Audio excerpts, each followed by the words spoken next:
আজ করে ফেললাম মান দিয়ে ডিমের কারি। আসসালামু আলাইকুম এভরিওয়ান, তোমরা সবাই কেমন আছো? আশা করি ভালো আছো।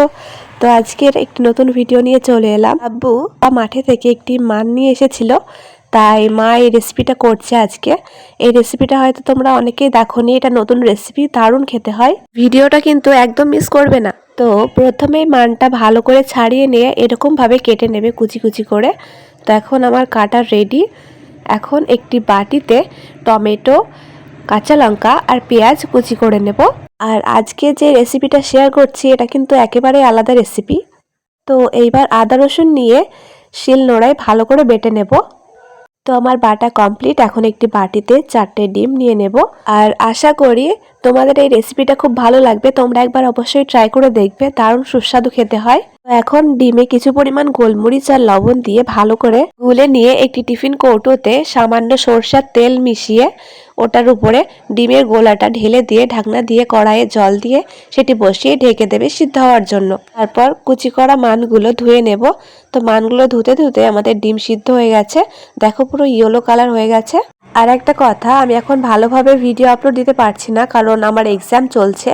শর্ট শর্ট করে অন্যরকম ভিডিও আপলোড দিতে হচ্ছে আমাকে, পুরো রান্নার ভিডিও আমি দিতে পারছি না।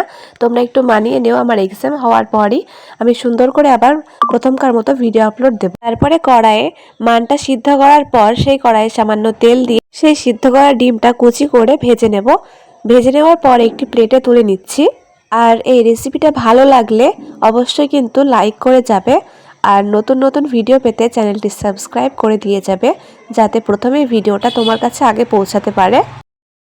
তো এখন কড়াইতে আবার তেল দিয়ে সেটি গরম হয়ে গেলে দিয়ে দেব এলাচ, দারুচিনি, লবঙ্গ, তারপর পেঁয়াজ দিয়ে ভালো করে ভেজে নেব। ভেজে নেওয়ার পর দিয়ে দেব টমেটো, তারপর সামান্য পরিমাণ লবণ দিয়ে আবার ভালো করে নাড়াচাড়া করে নেব।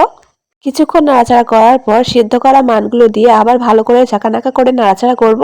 তারপর দিয়ে দেব সেই আদা রসুন বাটাটা, তারপরে দিয়ে দেব জিরে গুঁড়ো আর মৌরি গুঁড়ো, ধনে গুঁড়ো, হলুদ গুঁড়ো, লঙ্কা গুঁড়ো, কটা চেরা কাঁচা লঙ্কা, তারপরে সামান্য জল দিয়ে নাড়াচাড়া করে ধীরে ধীরে যেটুকু পরিমাণ জল লাগবে সেটা সুন্দর করে দিয়ে দেব। তারপরে সেই ভাজা ডিমটাও দিয়ে একটু নাড়াচাড়া করবে, সামান্য, বেশি নাড়াচাড়া করবে না। তারপরে ঢেকে দেব।